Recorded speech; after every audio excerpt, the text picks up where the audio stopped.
Welcome, everyone. Another episode of our Fundraising Success Blueprint, episode number 8. Amazing. We already had 8 episodes of this series, a lot of insights already, and another really great group of panelists joining me today. So today we're going to be talking all about auctions, specifically going to be heavily focused on silent auctions, but we'll touch on live auctions as well, with some interesting tidbits. I am Brandon Steck. I'm Director of Marketing for GiveSmart and the Education Nonprofit Division for Community Brands, and happy to have you joining us here today.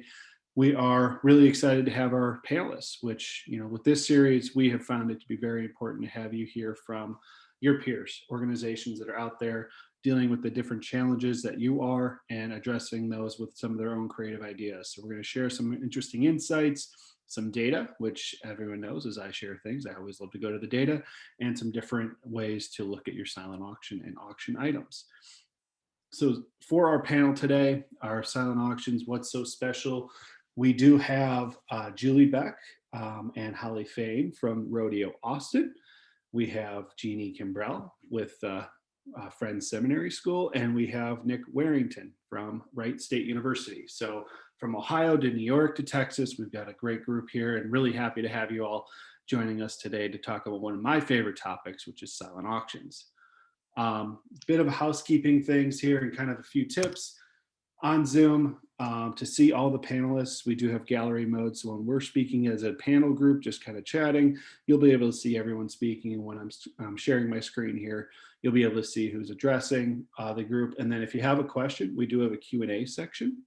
So just click on that. We have Kathy in the back end here kind of monitoring that, making sure all your questions are answered. And if you chat in, we'll also address those. And then we'll be putting resources and links throughout the session in the chat box, and we'll send those out afterwards.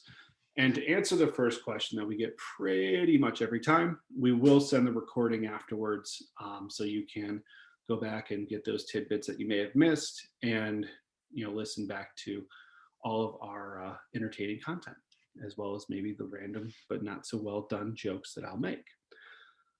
So without further ado, here's what we're looking at for today. So we're going to start with, are silent auctions still popular? Sneak peek, we all believe they are. So don't discount the silence, and we're going to address that with the group. What's working? What is it? What day and time? All those kinds of things. We're going to look at some silent auction items that did some really good things for each organization. They're going to share some of their tidbits. And then finally, competition breeds dollar bills. So we're going to talk about the essence of why a silent auction works, and a technique in the live auction that we're hoping everyone tries or has tried called the double down. We'll talk about that a little bit as well. So as you all probably know, if you've attended one of these, we do like to ask a question in each of these episodes. So there's a poll popping up for you there. What does 2021 look like for your organization? And while you're answering that poll, I'm going to toss it to our group. So I'll start with Julie. Tell us a little bit about Rodeo Austin, and then we'll hear from Jeannie and Nick. Sure. Well, Holly and I work at Rodeo Austin in Austin, Texas, and we're most notably a 15-day fair and rodeo that happens every year in March. But what most people don't realize is that we are also a 501c3 nonprofit organization, and all of our revenues go towards youth giving, whether that's scholarships or youth programs. And so we do have a few other events, fundraisers that we have throughout the year, including a really Texas-sized gala that has about 1,500 to 2,000 people. So it's a much larger gala than I think probably most folks are used to. So our auction tends to be a lot larger, and as far as items go. And so we've seen a little bit of a shift in that we can talk about later. But we do have some fundraising events throughout the year that helps us with our nonprofit mission. That's awesome. 1,500 people. That's a very small group in Texas, we know. It's a very big gala. Yes. So when I go to other galas around town in Austin, it's quite a different scene at ours. And huge difference, right? When you have that many people in a room or in a different event. Jeannie, can you tell us a little bit about Friends Seminary School? Oh, you're on mute. Sorry, I just did what I tell everybody else not to do. My name is Jeannie. I work at Friends Seminary. It's a K through 12 independent school in Manhattan. We're located right outside of Union Square. We're also Quaker. We enroll anywhere between 780 and 790 students, K through 12. It equates usually around 500 families. One of our largest event of the year and one of our main pieces of fundraising is our annual gala. And so that happens in early March every year. 2 years ago, it happened right before the world shut down. And this year we had to do something hybrid. So it's been an adventure. Awesome.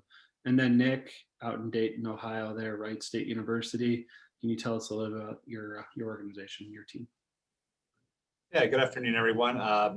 I work in our College of Liberal Arts, and I oversee all of the fundraising, planning, and execution for Arts Gala. It is one of the premier fundraising events here in the Dayton region for the fine and performing arts. Our event is very unique. We have about anywhere from 800 to 950 attendees each year. And our event's kind of defined as a cruise ship without water.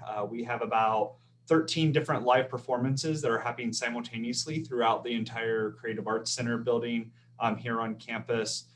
Food, wine, cigar tent, silent auction, of course. And it's kind of a choose your own adventure kind of night. So that prevents both challenges and opportunities with silent auction that I look forward to sharing with everyone today. That's awesome. And I appreciate you all sharing the vast difference between the different events you're doing. But the key thing is you all have a silent auction. That's why we're talking today. And we're going to talk a lot about auctions. And to kind of sum up what I'm seeing here is our poll is pretty consistent. People are kind of, on that wavering route of some virtual, some live. So really cool to see. And we'll jump into the content so we can really get you some good answers to many of the questions that we've already gotten by email. So let's dive in. As we said, our first topic is, are silent auctions still popular? So Holly, I'm going to start with you. Are they still popular? And can you kind of talk about how you guys have approached the silent auction over the last year or so? Sure. Definitely silent auctions are popular. We use them at a couple of our events, the biggest being our gala that we have. We've had to adjust a little bit. We, from Texas, we enjoy seeing each other. We enjoy having gatherings. So it's been a big adjustment. We started in 2020, our gala event is held in February. So we were kind of right on that cusp when everything started to shut down. So we were able to have an in-person event. And then into 2021, we were right on the cusp of everything starting to open back up again. So we transitioned. We had a virtual gala, which was very unique for us. We have not had something like that before. And going into it, typically in our in-person gala, we would have a silent auction as well as a live auction. And for this virtual event, we decided to do just a silent auction. We condensed down the number of packages. We actually went from 95 packages in the silent auction in 2020 to 41 in our virtual gala. And we were able to fundraise 20,000 more in that to the year prior. And, it was COVID, people were being very generous. We hadn't had any fundraisers. So it was, overall, it was very successful for us. And then moving forward into 2022, we'll plan to have an in-person event with the live and silent auction again. But we would like to continue to keep the small or fewer amount of packages in our silent auction because we did see success in that. And it also keeps folks focused and bidding more on those packages and having those bidding wars. And one thing I know you guys did is you kind of created some themes, right? You packaged things together that maybe smaller. Maybe it was $100 gift card. Instead of having that stand on its own, you kind of grouped it, right? Correct. And that's something that we do typically for the most part. We don't often have standalone packages or items. We try to package them together, but in particular this year for 2021, we went with kind of a tour of Texas theme, like a Texas Strong, supporting Texans. And so we packaged our items to give experiences, trips within Texas that were with stays, food, wine, just gave you the full experience when you travel to a certain destination in Texas. And that's kind of where the barbecue tour of Texas idea blossomed. That's awesome. And we're going to show the barbecue tour in a few minutes here because it's a very unique but really fun package that that the team had. Jeannie and Nick, anything you guys want to add there? I mean, tell us a little bit about the popularity among your auctions. What were some of the things that kind of resonated for you as you kind of made this shift into a virtual silent auction? Sure. One of the things that we noticed, or one of the challenges we were up against, is some of our more popular categories are theater tickets, concerts, restaurants. They're all things that people bought last year that they never got to use. And they're all things that still were not open in New York City. So we really had to shift our focus. Like Holly said, we really pared down our silent auction. On average, we usually have around 500 items. We had less than 200 this year, but we sold everything. So that was a new thing, right? And I think it focuses people. And so I would agree everything Holly you said, we tried to do as well. And we focused on self-care items. Like we really marketed, what's trendy right now, virtual yoga and wine packages, all those things. And we should warn people, right, that we're gonna mention wine and alcohol times because we were talking yesterday, and it kind of is a trend that was kind of a successful thing. Nick, why don't you tell us a little bit about what you guys saw that was different? I know you guys have positioned a little bit as an art auction traditionally, so what kind of resonated for you guys? Yeah, for sure. So, very similar to our other panelists, we scaled down from 250 plus items to about 70 items. And we're able, our event happens in the March-April timeframe. So I actually was forced to cancel our event about a week and a half before the event was supposed to happen in 2020. So we had a lot of items on hand, especially wine, once again, wine, bottles of bourbon, cigars, and different things. We had them on hand. And Brandon, you and I talked earlier with the panel is that's kind of unique to us. We have a cigar tent at our event that is really, really popular. The cigars have always been donated by a local business. And so when we canceled 2020, he said, hey, I'm just going to hold on to them. We'll have them ready for you in 2021.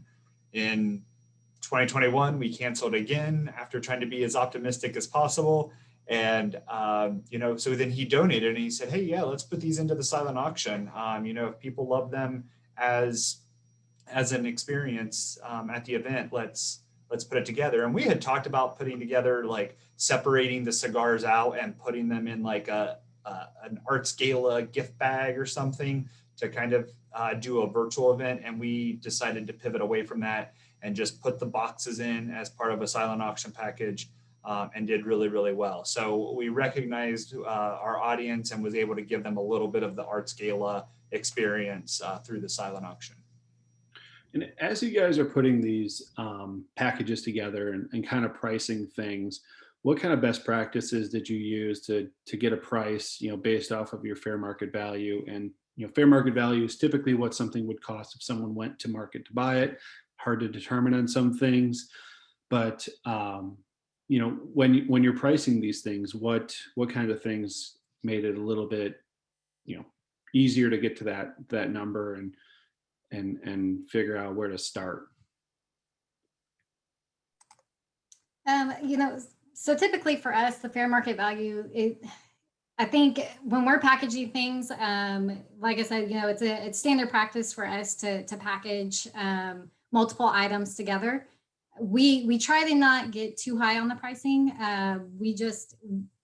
when something is valued as priceless, we don't accept it. We require that they give us a fair market value, because for us there is a price on this. It's important for us to know that value. So we'll just add them up, and then we'll adjust the packages as we go if they start getting too high, or if we feel like something is undervalued, then we'll pair it with something that is of higher value to get it going and out the door. And truly, for us, we've seen success in selling all of our packages. We may have a year where we don't sell one, but for the most part, we are able to get all of our packages out the door. And oftentimes that's because you have a theme behind them, and people can kind of get behind that. Nick or Jeannie, do you guys do anything kind of different with your pricing of those?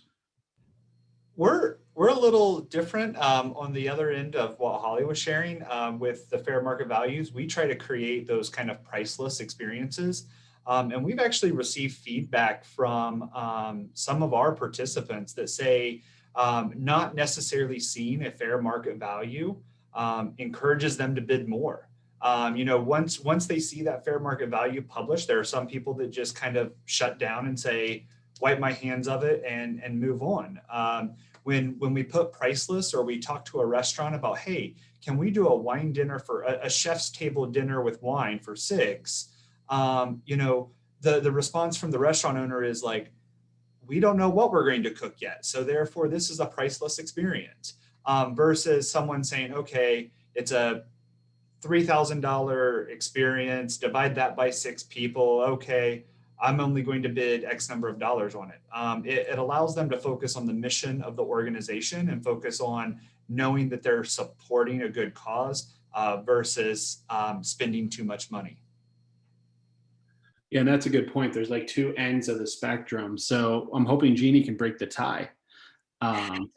Well, so maybe I'll just even the tie. We do both. So we have some items that are priceless, and there are just some things you really can't put a price on. There's really popular restaurant here where you kind of have to be a member to have a table. And so the actual seating and the table is priceless, right? Because you can't access that. And so that can go for any amount of money, depending on the year. It's gone for, upwards of $20,000. So there is value in having those priceless items. And then there's value in putting the fair market value on it, right? When we bundle things together, if you know that the virtual yoga class and the case of wine and the leisure wear gift card all have a value, people are going to look at that and say, oh, I can get this package for $250 when if I did this in individually, it would cost me $400, and they'll bid. Yeah, and I guess Julie or I are going to have to break the tie here. So, Julie, we got 3 options. To me, I think it's really all about, there's no right or wrong. I think it's about knowing your audience.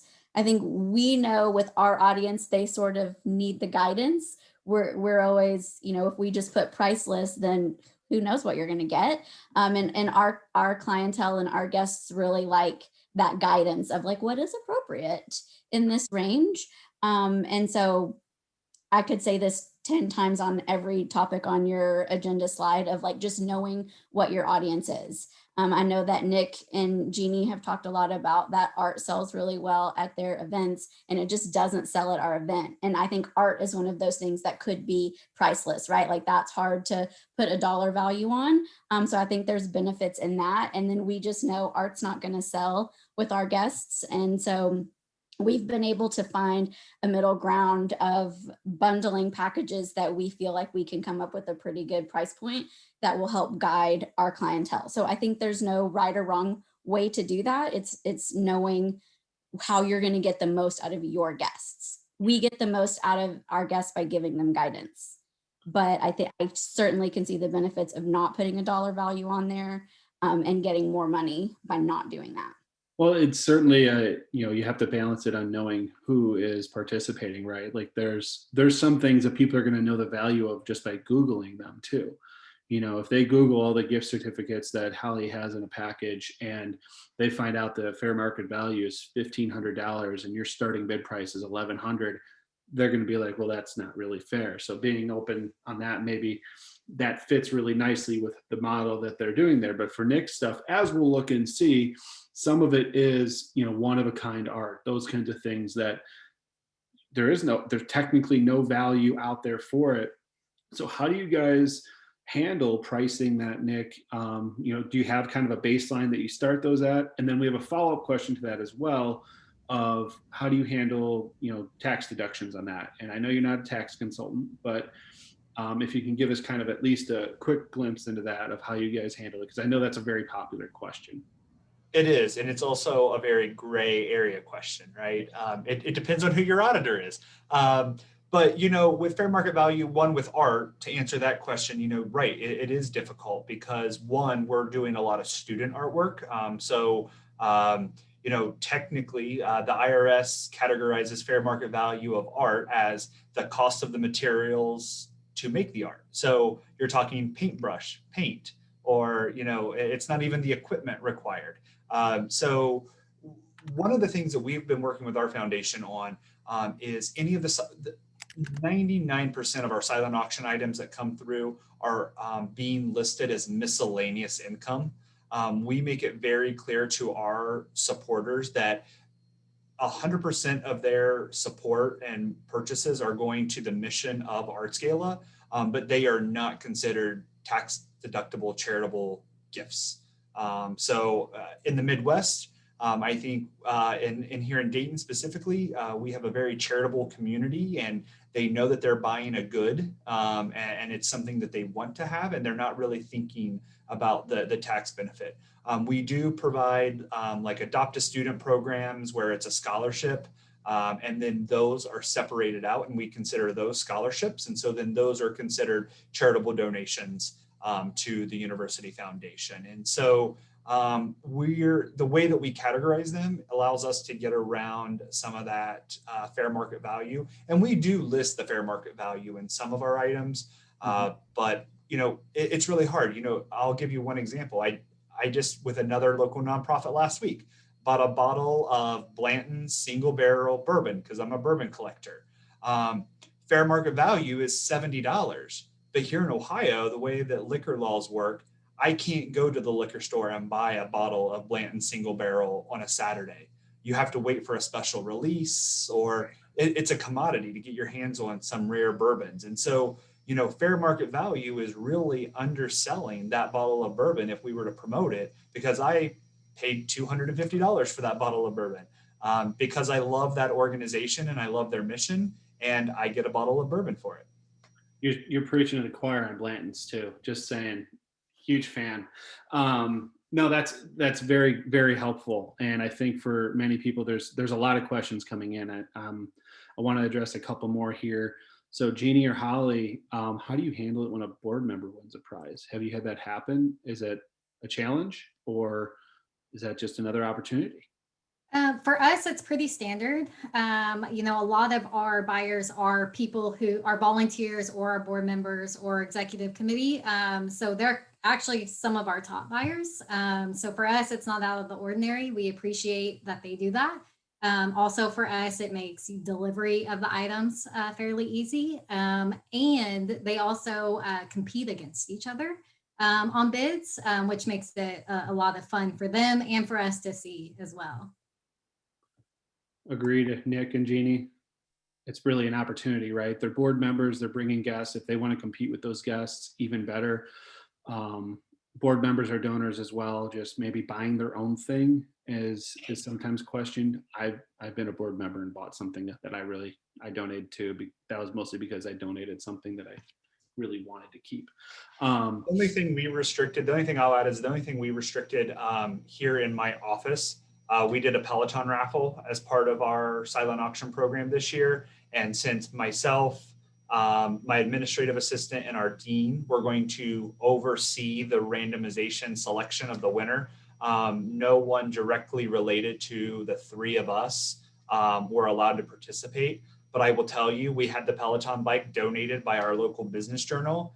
And I had a conversation with them, and we decided that even though they were the sponsor of it and they were purchasing it, because they were not overseeing the selection of the winner, that we were going to allow their employees to participate. So that would be the only area that we would run into a situation where we're not. That makes a lot of sense. Obviously, a game of chance, you want to have open and honest there.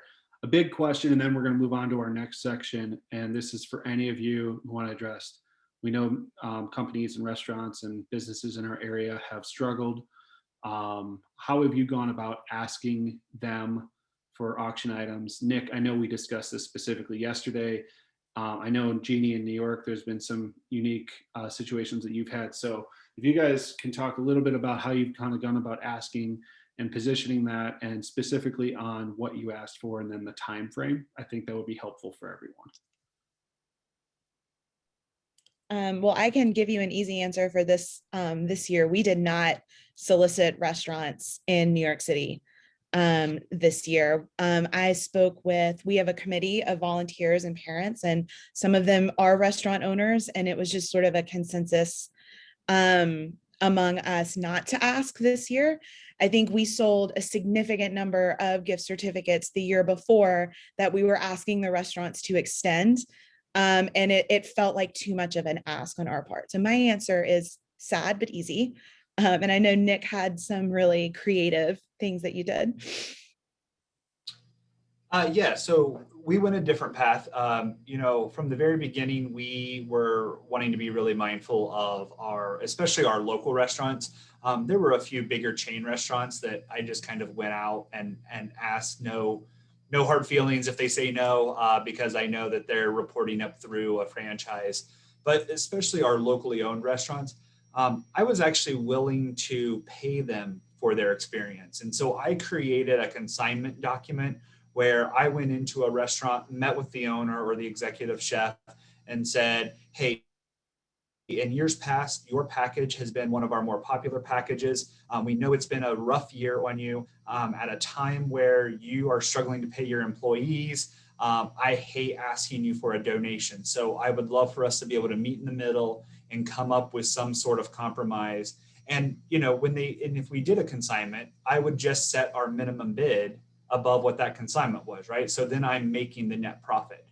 We were very lucky and very blessed to get about 99% of our local restaurants say, Nick, we love your organization. We love the mission. I think being in the fine and performing arts, that helped a little bit, because outside of restaurant and hospitality, the fine and performing arts have been impacted as well. And so raising money for a fine and performing arts group may have helped us a little bit. But we also went to restaurants that we had relationships with. I didn't cold call or out of the blue go to a restaurant and say, hey, you've never participated with us before, but will you do it this year? We definitely leverage those relationships. And to elaborate on the consignment, basically it's you pay a set amount of how much that package would cost, and then whatever you make on top of it is your profit. So if you got $100 gift card, you offered to pay $50 for it, and then someone bought it for $200, you keep $150. Basically is how Nick netted out. And then I don't know if you worked it specifically that way, but there was a quick question coming in. And then Holly, real quick, but I want to also address, Jeannie actually mentioned something important there of extending the offering. So on a restaurant, you can extend the gift card to make it available, which is something more organizations are doing. So I'll throw to Holly on this question, but I just wanted to call that out there. Yeah, fortunately for us, we didn't really have too many issues with restaurants in Texas and then our area. They were pretty willing to donate and give because they're ready to have customers come in. And so for them, they looked at it as more of like, marketing or promoting their business. We did have our volunteers, Julie and I, we work together as staff for the event, but we do have a committee of volunteers who really are the ones that go out and procure all of our items. And so anytime we had a situation where somebody or a restaurant was not willing to donate, they did actually pay for a gift card themselves, and then they donated it to us. We do our best to not have very many consignment items. We'd like to keep our auction as 100% straight in-kind donation so we can profit as much as we can. The only time that we have used consignment was in our live auction for a trip to Mexico or Belize. some of the big excursions and things like Yeah. that. Mhm. Awesome. I think that's all very helpful information. And I want to jump into our next section. And I believe our first example is Nick's here.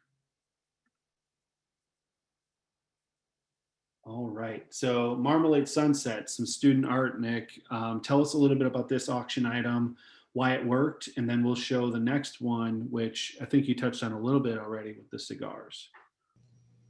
For sure, yeah. So we have a volunteer committee. We call it our host committee. And one of the responsibilities that they have is selecting student artwork each year that's going to go into our silent auction. We have 2 pieces that are selected. I will tell you, art is tough to sell. This year, it went really, really well.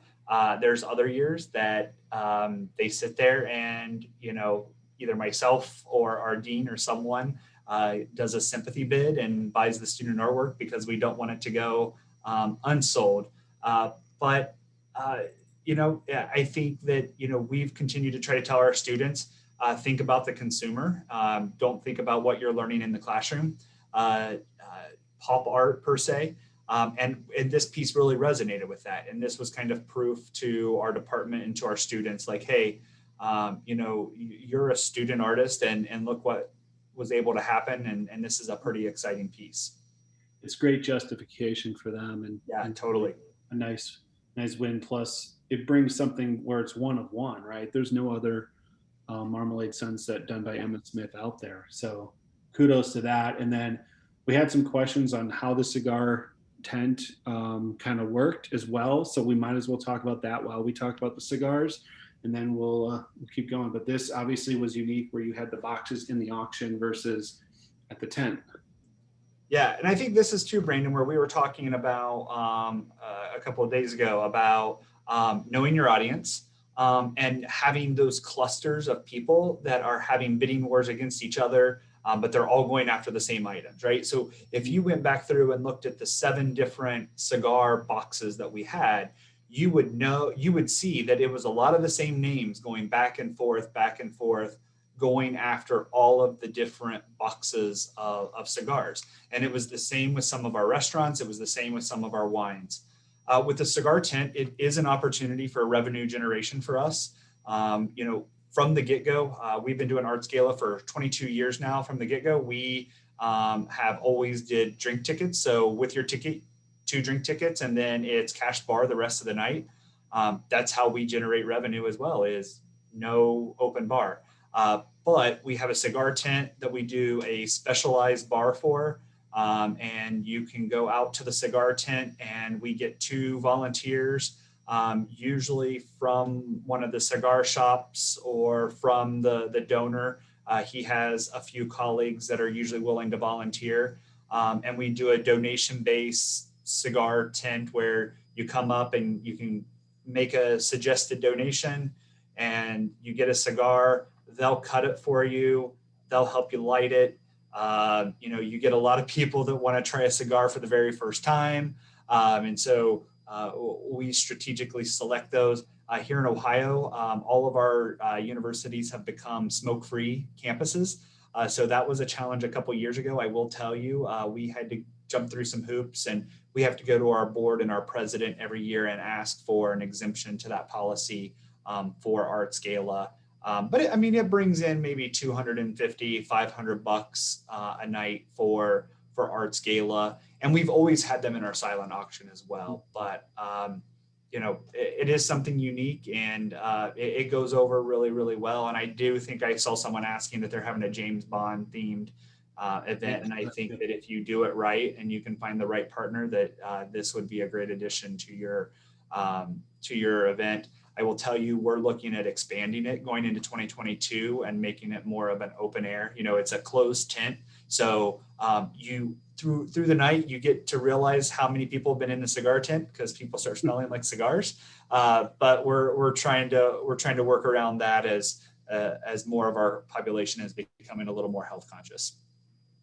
Awesome. Really cool. And glad that you guys are really using kind of the data and the information to figure out what's the right fit for your crowd. Now, is a cigar auction item the right fit for necessarily every audience? Probably not, but it works. It works great for Nick's group, and they did the research to do that. We're going to talk about something that I think is a really fun package, and I was sorry I missed out on doing it, but Holly and Julie, can you take us through the barbecue tour of Texas and just look at all these great things that are included here? I'm hungry just looking, so I'm going to stop and let you kind of dive in. Well, this package kind of just happened organically. Every year we do procure from a couple of these barbecue establishments, and then as we were getting more into our theme, we thought it would be fun to do barbecue or one barbecue establishment per month for a year, and so that's how we landed on getting 12 barbecue establishments put together.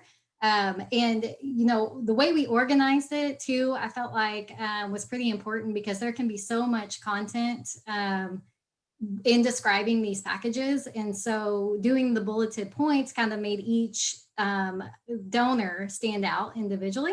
And then connecting the link to their website as well was something that we kind of offered more so for our donors. However, it's handy for our buyers as well to go through.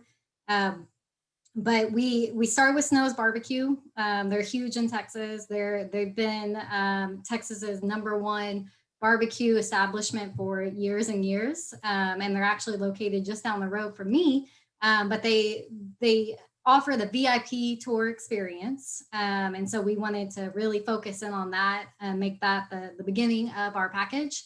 And then we have one committee member in particular who made a lot of cold calls. She reached out to a lot of different barbecue establishments, and we were actually pretty easily able to get the 12. And then also it kind of became a competition for these barbecue places as well, where they're like, hey, if they're giving, I'm going to give. And so it made it fun for all of us all around. And the person who actually ended up purchasing this package, he's a longtime volunteer with Rodeo Austin and the past president. And he doesn't typically participate in our gala auction. I don't even think that he comes to our gala, but he was the one who ended up winning. And he had a bidding war going on, and he was thrilled to have this package. So I think we'll definitely be bringing this back next year. And this may become a new tradition for our auction, because it was huge. It is awesome. And just to show some of the themes that you have going on here, we have things like the Stockyard Stay. We have a UT experience. So unless, if you're not a UT fan, you might not enjoy it. But if you are, that's a great package for you. Wine Lovers experience, all these different things. I don't know, Julie or Holly, if something jumped out to you with this year, because you did trim down the list of just the participation, and was it more expansive beyond just Austin, Texas? Did you see people outside of the area kind of participating in some of these experiences and things that weren't locked to a one location thing? We did, yeah. Because it was a virtual event, I would say it's the one benefit of being forced to have a virtual event is that we were able to invite people from all across the country. And those people were able to, we use mobile bidding, so they've always been able to bid from anywhere they wanted to, if they wanted to. But we didn't have a reason necessarily to invite them or to have them participate. And so we definitely saw bids from certainly outside of the Austin, Central Texas area, but definitely outside of the state of Texas as well. And Holly, you would know better than me as to whether any of those folks actually won, but we definitely had winners outside of the Central Texas area, because I know Holly was having to figure out how she was going to mail certain things to people. So that was a lesson learned of putting caveats on there about postage and things like that for some of your large items, because we just had not ever had to have that experience before. We were a much more local event. So cool thing to have to learn. Absolutely. And one of the tricks I've seen is actually adding a shipping item where you charge them for shipping everything but alcohol, obviously, unless you have a license to ship alcohol. I did, within moments of saying the UT thing, get a Boomer Sooner in chat. So I guess not everyone was a UT fan, but not a big deal. I think there's some some really good package options in here and ideas. We're going to look at some data. What's funny about that UT package is that it is normally in our live auction. But as we did a virtual event and we weren't having a live auction, they wanted to donate it again. And we said, that's great. We appreciate that. We're not having a live auction. Are you going to be upset if it's just in the silent with everything else? The donor said, no, that's great. Do it. And we were just as successful with it in the silent as we would have normally in our live. Yeah. And just real quick to note, one thing that we did different that has always been offered to us, but we've kind of always just been so crunched for time to get our items or our packages put together. The virtual event afforded us the time to be able to open up our auction a week early. And so we felt like we did see success in that. And so we will be adjusting our timelines moving forward for our in-person event to have our auction open at least 1 week prior to the actual in-person event.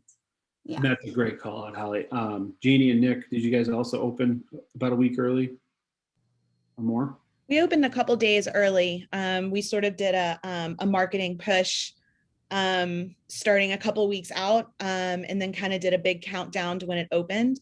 And then I will say the new thing we did this year, usually at a live event, we actually have a big countdown to when the bidding ends. This year we ended it the day after at noon, and found that was actually really fun. That last hour from like 11 a.m. to noon, really watching everyone go back and forth was kind of cool. So they got to kind of get some extra bids in. And yeah, we allowed them to focus on the virtual event. And then we closed it the next day so they could really look at the items and make some decisions. And here's a couple of, oh, go ahead, Nick, sorry. I was just going to say, so our event was originally scheduled for April 17th. We actually opened our silent auction April 1st, and we didn't have all of our items yet. So we put in probably 10 items and announced that it was open. That was also when our media partners were starting to push our silent auction. And then as we started getting them, we used it as an opportunity to take advantage of GiveSmart's text message and email communication platform to say, hey, more items are up, check it out. Hey, more items are up. And then we announced that the bidding was actually going to start on the week leading up to the actual event, right? So we were trying to build a celebration without a celebration around the date of when Arts Gala was going to be. And we ended it on the Tuesday after Arts Gala. And I will tell you, I think we mentioned earlier, we will be segregating our silent auction from our event moving forward because we saw such great success this year with our silent auction and getting the reach. And that we will always probably end it on the Monday or Tuesday after our event. Kind of its own like virtual silent auction, regardless of whether you're live or not, just that inclusion of people. The one thing I'll add too about shipping, we built a relationship. We ended up not doing it this year, but we talked about it. Most of your UPS or FedEx stores are franchise owned. So there's probably a local person who is the owner of one of those stores and maybe willing to work with you on doing a flat rate. That's the best way to go, is just charge everyone an optional flat rate fee for shipping. Once again, we were trying to be creative this year with not having an in-person event. So we're doing a university custom snow globe that we're actually selling them on a different platform. And, we did the same thing with them. So, alumni are all around the country, able to buy these snow globes of the university. And we just did a flat $10 rate that is optional. And even local people are paying the $10 shipping rate. And I plan on hand delivering them here locally. So that's an extra $10 that we're going to be able to put right in our pocket as revenue. Yeah, it's creativity. We'll jump quickly into Jeannie, the two items here. So we have two different paintings, or I shouldn't call them paintings, artwork. One, if you look really closely at the picture, you might see the picture behind. I'm just kidding. That's what I noticed before. Is the S by Matthew Miller, and then the other is X by Kim Hall. Can you tell us a little bit about these? Because I know this was unique for you, right? Yeah, so Friends every year has a tradition. We do something called the Alphabet Project, and different members of our community, whether it's a parent or an alumni or a staff member, they'll create a piece of art that represents a letter, and then we have A to Z that we can display. Sometimes we make posters out of them. And speaking to Nick's point, we did a custom mug that spelled out Friends, and they just sold so fast, and I had not thought ahead about shipping. And so afterwards, realizing how many mugs I had to ship out blew my mind. So that's a good tidbit. Thanks. So yeah, our Alphabet Project this year, since we lost some of our more popular categories, we really tried to zoom in on the Alphabet Project, and it worked. So I've learned, at least at our school, the more stories I can tell and the more I can connect these items back into the community, the better they'll sell. So you'll see the S by Matthew Miller, a random piece of artwork, right? There is nothing particularly stand out about it. But Matthew Miller is a parent, he's an alum. It's fun colors. We promoted it on Instagram. We start all of our alphabet letters at $125, and this sold for over 4,000. So whatever bidding war people had, they had a good time. But I think that speaks back to really knowing your community. What items do they want? What connection do they want? Those types of things. Absolutely. It's so yeah. cool. I mean, there's 69 bids on this. 5 people were watching it. Just awesome. When, you know, as you've said in the past, that some of the artwork usually is where you have a board member who just makes that sympathy bid. This was not sympathy bids. People wanted this. Yeah. And one of the things that I think, I don't remember if it was Nick, I don't remember, someone said it yesterday, I wanted to call, but this is really less about what people need and more what people want. And that kind of is a really good summary of what we're seeing around competition. You're going to have people competing over something they really, really want. And you have all these cool pieces of one art. And is this the mug that was done, or is this a different one? That's the mug, yeah. So a lot of really cool things that, you know, are unique to Friends, right? That's really cool. Anything else that you guys wanted to touch on specific items before I jump into the data here real quick? And then we're getting close on time. So I'm going to take 2 seconds and just show this, and we'll send this resource out. But we do have, what's the difference? What's the variance of 2020 silent auctions versus 2019 silent auctions? As a group, we looked at this yesterday, and one thing that jumped out to me was, even though we can see here starting bid prices were maybe lower for a good portion of different categories, and average fair market value was a little bit lower, or sometimes a lot lower for some types of categories, the return on the fair market value was actually higher. So people got a higher return. You know, that's a great sample of what the team is talking about here. And the return, even on the starting bid price, so it's even higher there, where people were spending more over the fair market value price than they normally would, even if it was listed. If it was not, we did have that debate there, but that's one piece of it. And then we wanted to look also across the country. So as you look across the country, there was not a part of the country that had less bids, number of bids in 2020 versus 2019. All of them had an increase in average number of bids. So you had your, you know, items that had 5 bids that were very popular, like Nick's cigars, and then Jeannie's artwork that had 69 bids. That variance, though, was still a lot higher across the country, with the Southwest region having over, you know, a 1 bid increase, which is really cool to see. So we'll send this out and share with everyone. But I want to summarize. You know, we've talked a lot about the competition, and we're running short on time. So, you know, just as we look at what's kind of worked and how it's worked so well, we talked about what's called the double down. You have 2 people bidding really aggressively on something. It happens very often, the silent auction, but it can work with any kind of package where you can get multiple items. So for instance, if Nick gets a couple extra gift cards in his consignment strategy, it works there too. If someone lands at $1,000 and buys the item, but the other person was at $900, The double down is offering that second item to that person at $900. So you're going to get $900 extra from that second person just by offering that. Has anyone tried that, or do you have any kind of context? Can I give a few people examples on that? Because I know it's a technique as we get back to live events that we wanted to share with everyone. For us, it's actually pretty popular. Sometimes we'll plan for it. Like I mentioned in the live auction on our excursions or bigger trips, a lot of times those companies are willing to donate more than once. So that really helps because those are higher value packages. I mean, we, for the most part, will sell those for $25,000 plus each.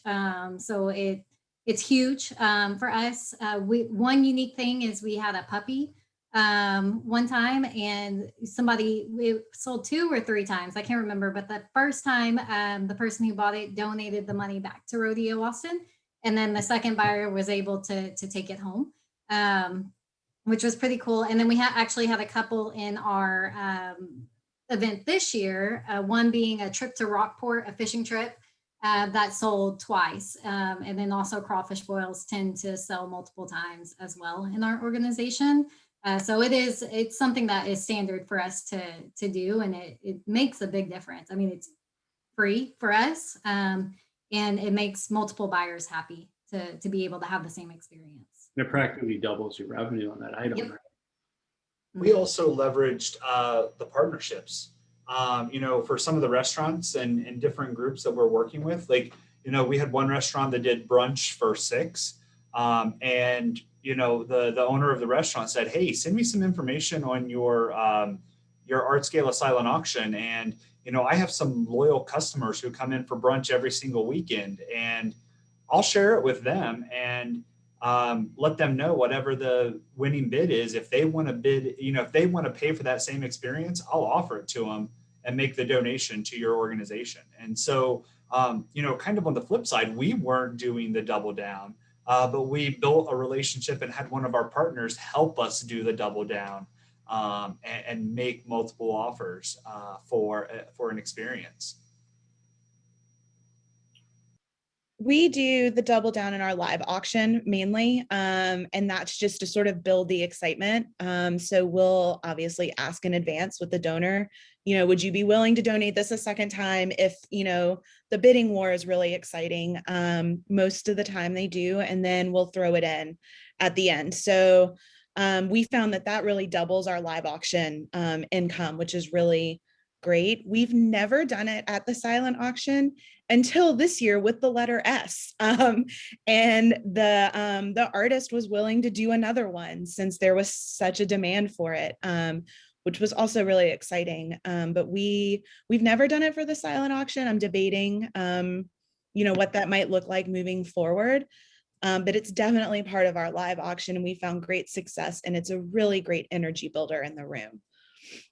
Absolutely, especially if with the live auction, it's a great technique, right? You have Holly and Julie bidding against each other. Holly wins, and then Julie's right there, ready to spend that $900. You don't want to miss out on that. It's not a small amount, oftentimes.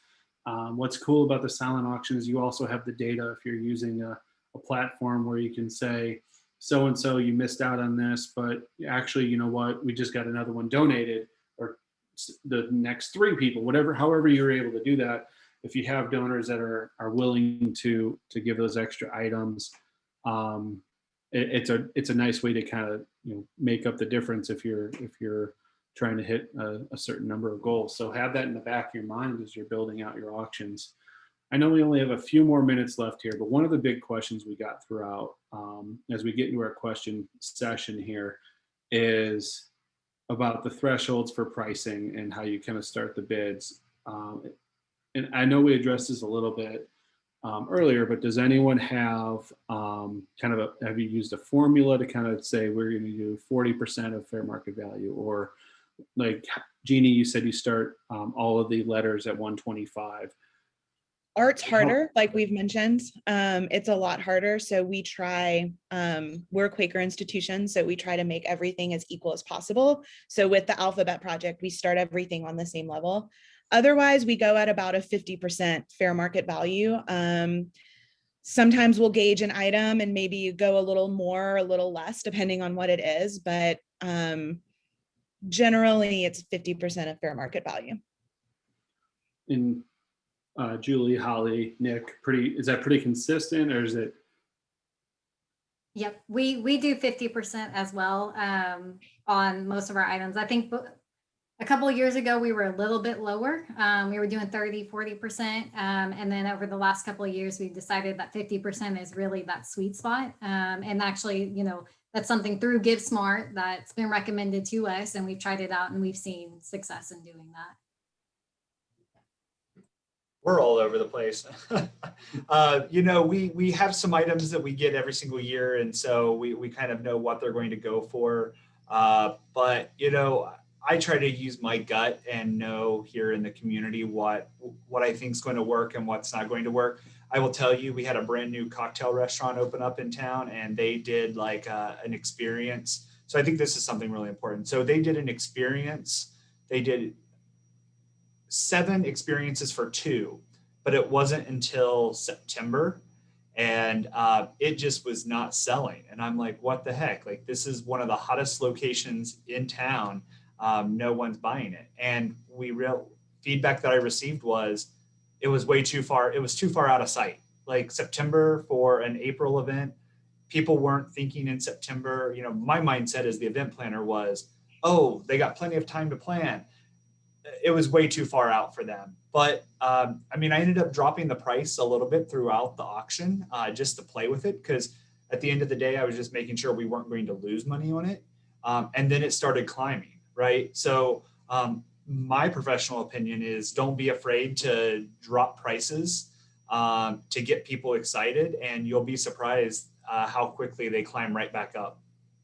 And one of the techniques we do see with a lot of campaigns is going with if items have 0 bids, letting people know here are some items that you might be able to get, you know, a couple hours before the auction is going to end, and then throughout. Our team is always arming customers with that text message. It's basically a stock text message in there, because that notification is going to intrigue the what we would call the discount shopper, right? The people that are waiting to the end of the auction to try and steal that deal.